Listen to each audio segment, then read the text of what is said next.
Hello दोस्तों। स्वागत है आप सभी का एक्टिव अनुज राइटलैंड के साथ। इस बार हम इस वीडियो में पढ़ने वाले हैं फिजिक्स का, यानी कि अपनी भौतिक विज्ञान का मापक यंत्र। जो हमारे मापने वाले यंत्र होते हैं उनका नाम क्या क्या होता है, हम ये पढ़ने वाले हैं। एएलपी के लिए आपको ये बैच पढ़ा रहा हूँ, ये वीडियो दे रहा हूँ एएलपी के लिए। और कुछ इंपॉर्टेंट जो आए हुए हैं, जो रेलवे में पूछे गए क्वेश्चन हैं, जो रिपीट होते रहते हैं, उन क्वेश्चनों पे हम बात कर रहे हैं, उन्हीं क्वेश्चनों को हम रिपीट कर रहे हैं। ठीक है, उसमें सीखने वाले हैं कि कौन से यंत्र का नाम क्या है। चलिए पहला क्वेश्चन स्टार्ट करते हैं इस वीडियो का। देखिए मापक यंत्र का हमारा मेजरिंग इंस्ट्रूमेंट हम पढ़ने वाले हैं। ठीक है, तो हाइड्रोमीटर, हाईग्रोमीटर, हाईग्रो है। देखो हाइड्रो भी होता है, हाईग्रो भी होता है, ध्यान रखना। ड्रो भी होता है और ग्रो भी होता है। ग्रो की जगह ड्रो, ऐसे ग्रो की जगह ड्रो लगा देगा। तो दोनों में अंतर है और दोनों ही पूछे जाते हैं। ध्यान रखना कि हमें क्या करना है, हमको दोनों के आंसर पता होने चाहिए। तो हाईग्रो जो होता है, हाईग्रोमीटर जो मापता है, नमी को मापता है। जो हमारी वायुमंडल में नमी होती है, आर्द्रता होती है, उसको मापता है। तो इसका जो राइट आंसर हो जाएगा वो आर्द्रता हो जाएगा। ठीक है, अगर हाइड्रोमीटर पूछे, देखो हाइड्रो भी इसने दिया दिया हुआ है नीचे, तो आपको समझ आएगा। ये यहाँ पे देखो कि आर्द्रता, हाइग्रो और हाइड्रो। तीसरे नंबर पर देखो कि हाइड्रो भी लिखा हुआ है, तो तीसरे नंबर पर हाइड्रो। ये किसके लिए होता है? ये द्रवों की घनत्व के लिए होता है, द्रव की घनत्व को मापता है। वायुमंडल की आर्द्रता, वायुमंडल में जो नमी होती है उसको हाइग्रोमीटर मापता है। और वायुमंडल में जो जो सॉरी द्रवों में जो घनत्व होता है, यानी कि डेंसिटी जो होती है, वो हाइड्रोमीटर मापता है। वस्तु के ताप को थर्मामीटर से मापते हैं और उसमें विकिरण को बोलोमीटर से मापते हैं। यह आप याद कर लेना। ठीक है, अगला क्वेश्चन है, कौन सा यंत्र समुद्र के स्तर से ऊपर की वस्तुओं को देखने के लिए पनडुब्बी में प्रयोग किया जाता है? तो इसमें पेरिस्कोप होता है। पेरिस्कोप आप अगर पढ़ेंगे तो पेरिस्कोप जैसे पनडुब्बी मैं बना के दिखाता हूँ। जैसे पानी में, ये पानी की सतह है और पनडुब्बी यहाँ पे है। ठीक है, तो पनडुब्बी में ऐसे करके और ऐसे ऐसे पाइप लगा होता है, और इसमें इस जगह पे एक शीशा लगा होता है, ऐसे करके तिरछा लगा होता है। तो जो आदमी यहाँ पे खड़ा होता है, बीच यहाँ पे खड़ा होता है, उसे देख, पनडुब्बी में से वो इसमें देखता है ऐसे, और वो प्रकाश की किरण ऐसे बाहर की तरफ की प्रकाश की किरण उसे दिखाई देती है। जैसे आप शीशे में कहीं देखोगे तो किसी एंगल पे, जैसे आप कहीं पे देखोगे नाई के जाते होंगे तो बाल कटाने, तो शीशे में अगर यहाँ देखोगे तो इधर इधर की वस्तु आप अगर यहाँ खड़े हैं तो यहाँ की वस्तु आपको दिखाई देगी शीशे में, अगर ये शीशा है। ठीक है, तो ऐसे ही बाहर की वस्तु देखी जा सकती है। तो उसे पेरिस्कोप नाम दिया गया है। क्या नाम है? पेरिस्कोप। आप याद रखना कि पेरिस्कोप से समुद्र के स्तर से ऊपर की वस्तुओं को देखने में पनडुब्बी में प्रयोग किया जाता है। बहुत इंपॉर्टेंट क्वेश्चन है। आगे हम देखने वाले हैं कि इसमें और क्या क्या है इस टॉपिक में। आपको पेरिस्कोप, पनडुब्बी में प्रयोग होने वाले उपकरण को पानी में डूबे हुए व्यक्ति को पानी से ऊपर दृश्य दिखाई देते हैं। ठीक है, पायरोमीटर, इसमें देखो जो ऑप्शन और भी दिए हुए हैं, तो पायरोमीटर दिया हुआ है, पायरोमीटर दिया हुआ है, एपीडियास्कोप, या डियास्कोप दिया हुआ है, ओडोमीटर दिया हुआ है। तो इनके बारे में इसने बताया हुआ है कि पायरोमीटर दूर की स्थित वस्तुओं के ताप को ज्ञात करने के लिए प्रयोग किया जाता है, और एडियोस्कोप का प्रयोग चित्रों को पर्दे पर प्रक्षेपण करने के लिए, प्रोजेक्शन बनाने के लिए। और ओडोमीटर जो होता है चली हुई दूरी को बताता है गाड़ियों में। तो आपको ये सारे नोट कर लेने हैं, ओडोमीटर का अलग है। ठीक है, वायुमंडल, अगला क्वेश्चन देखते हैं। वायुमंडलीय दाब को मापने के लिए किस उपकरण का प्रयोग किया जाता है? अगर दाब माप रहे हैं तो बैरोमीटर, बैरोमीटर का प्रयोग होता है। ठीक है, वायुमंडलीय दाब को बैरोमीटर से मापते हैं। लैक्टोमीटर, लैक्टोमीटर जो होता है वो दूध को मापते हैं उससे। ठीक है, थर्मामीटर और मल्टीमीटर का आपको पता ही होगा। आगे चलते हैं। निम्नलिखित में से किस उपकरण का प्रयोग वायुमंडलीय दाब को मापने के लिए किया जाता है? वायुमंडलीय दाब को बैरोमीटर से मापते हैं, अभी देखा है। सूर्य को देखने के लिए किस यंत्र का प्रयोग किया जाता है? हेलियोस्कोप। तो सूर्य को देखते हैं, देखो टेलीस्कोप से जो देखते हैं वो तारों को देखते हैं। ठीक है, सूर्य को देखने के लिए हेलियोस्कोप। ठीक है, आगे चलते हैं। टेलीस्कोप प्रकाशीय उपकरण जिसका प्रयोग दूर स्थित वस्तुओं को देखने के लिए किया जाता है। अल्टीमीटर ऊंचाई मापक यंत्र है। ठीक है, इसका प्रयोग विमानों में किया जाता है। और ऑडियोमीटर ध्वनि की तीव्रता को मापता है। एरोमीटर वायु एवं गैस के घनत्व को मापता है। तो ये सारे आपको जो ये बॉक्स में लिखे हुए हैं इसमें से जितने मीटर आप निकाल सकते हैं, जितनों के बारे में आप लिख सकते हैं लिख लीजिए। बात विभवांतर को मापने के लिए डैश उपकरण का प्रयोग किया जाता है। तो वोल्ट मीटर का विभवांतर जब भी मापेगा वोल्ट मीटर से मापेगा, ठीक है। विभवांतर को मापने के लिए किस उपकरण का प्रयोग किया जाता है? वोल्ट मीटर का, अभी हमने देखा है। अगला क्वेश्चन देखते हैं। सर्किट में बिजली के प्रवाह का पता लगाने हेतु निम्नलिखित में से किस उपकरण का प्रयोग किया जाता है? सर्किट में अगर कोई बंद सर्किट पड़ा हुआ है, बिजली के प्रवाह का कितनी तेज़ी से उसमें बिजली जा रही है या नहीं जा रही है, तो वो गैल्वेनोमीटर से हम पता लगाते हैं, ठीक है।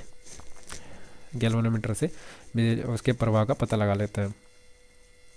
उपकरण का प्रयोग, अब देखो वायु दाब मापी वायुमंडल में दाब को मापता है, ठीक है। बैरोमीटर बोलते हैं वायु दाब मापी को।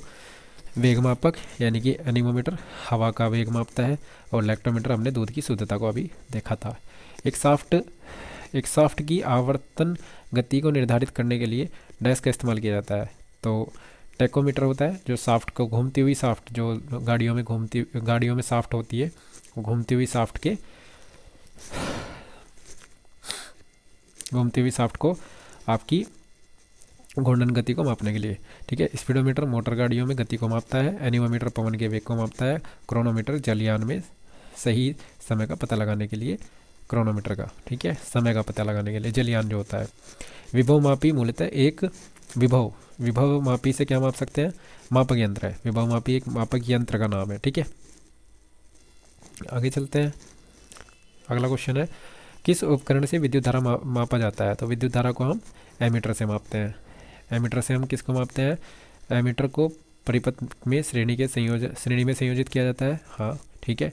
और एमीटर में निम्न वैद्युतिक प्रतिरोध होता है, ठीक है। कम विद्युत खींचता है, हाँ, ठीक है, उपरोक्त सभी, ठीक है। तो एमीटर के बारे में आपको जानकारी नहीं है तो एमीटर के बारे में स्पेशल आप जानकारी ले सकते हैं कि एमीटर होता क्या है। किसको मापने के लिए?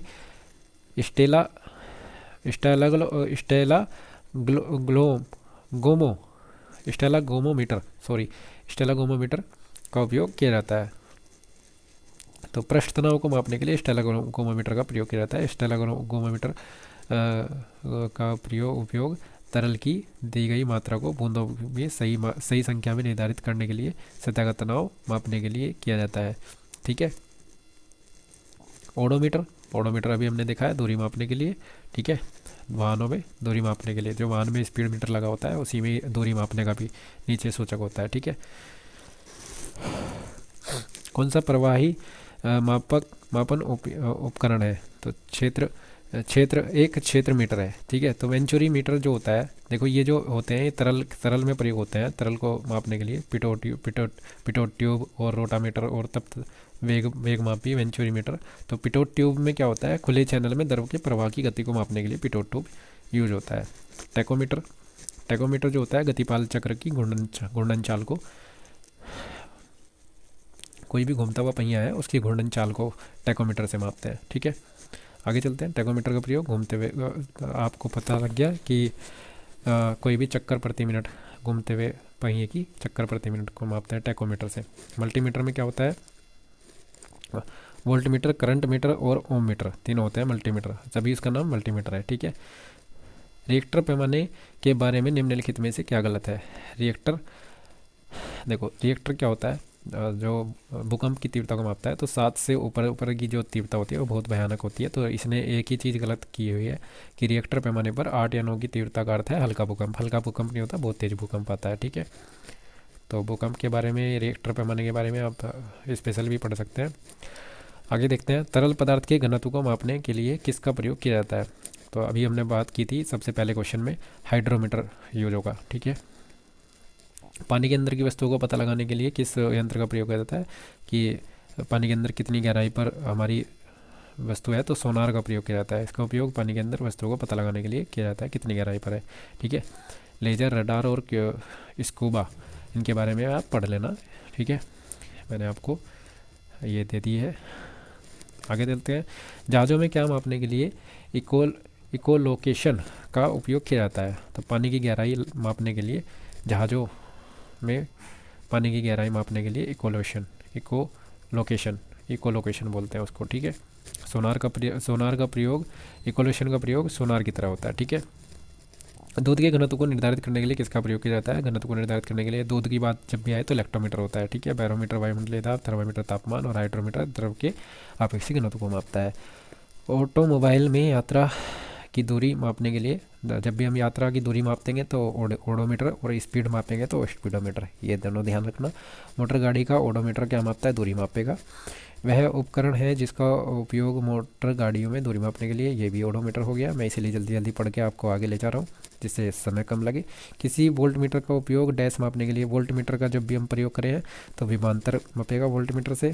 किसी परिपथ में विद्युत धारा के प्रवाह की दिशा को दर्शाने के लिए किस उपकरण का प्रयोग किया जाता है? विद्युत धारा के अगर प्रवाह की बात करें तो गैल्वेनोमीटर विद्युत धारा के प्रवाह की दिशा को बताएगा, ठीक है। गैल्वेनोमीटर का प्रयोग धारा की दिशा को पता लगाने के लिए। अगला क्वेश्चन सेम क्वेश्चन है।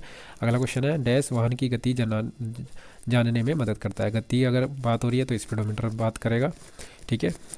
इको लोकेशन अभी हमने बात करा कि किसका एक प्रकार है? सोनार का प्रकार है जो समुद्र में दूरी या गहराई मापने के लिए प्रयोग होता है। एमीटर विद्युत धारा और ओम मीटर हमारा प्रतिरोध। एमीटर जो मापता है विद्युत धारा को मापता है, ओम मीटर प्रतिरोध को मापता है, ठीक है। हवा की गति को मापने के लिए निम्नलिखित में से किस उपकरण का प्रयोग किया जाता है? एनीमोमीटर, ठीक है। हवा की गति एनीमोमीटर, ठीक है।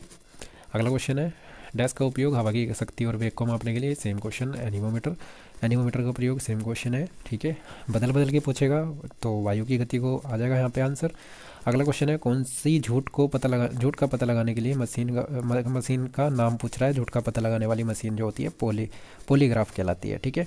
अगला क्वेश्चन है कि झूठ का पता लगाने वाली मशीन हो गई हमारी। तो अगला क्वेश्चन नाम बदल के पूछ लिया कि लाई डिटेक्टर उपकरण को किस रूप में जाना जाता है? तो पॉलीग्राफ के रूप में। लाई डिटेक्टर, लाई मतलब झूठ होता है, तो ठीक है, झूठ का पता लगाने के लिए पॉलीग्राफ यूज करते हैं, ध्यान रखना। भट्टी जैसी अपेक्षाकृत उच्च तापमान मापने के लिए निम्नलिखित में से किस उपकरण का प्रयोग किया जाता है? तो पायरोमीटर जो होता है वो भट्टी में तापमान मापने के लिए प्रयोग होता है, पायरोमीटर। तो ये कुछ मीटर थे जिनका हमने जो आए हुए क्वेश्चन है, हमने सबका नहीं पढ़ा, जो रेलवे ने पूछे हैं वो क्वेश्चन हमने पढ़े हैं। देखो आपने एक भी क्वेश्चन ऐसा नहीं देखा होगा जो NTPC या RRB में ना पूछा हो, ठीक है, या ग्रुप डी में या ALP में जो भी क्वेश्चन आएंगे वही क्वेश्चन मैं आपको करा रहा हूँ, इम्पोर्टेंट, ठीक है। 2021-18, ठीक है, जो भी क्वेश्चन आए हैं वो हमने किए हैं, तो ये याद कर लेना, ठीक है। All the best. अगर पसंद आए तो सब्सक्राइब चैनल करें, और आगे वीडियो मैथ वगैरह जो भी आपको सीखना है तो हमारे चैनल पे वीडियो उपलब्ध है, आप देख सकते हैं। Okay, thank you, bye bye.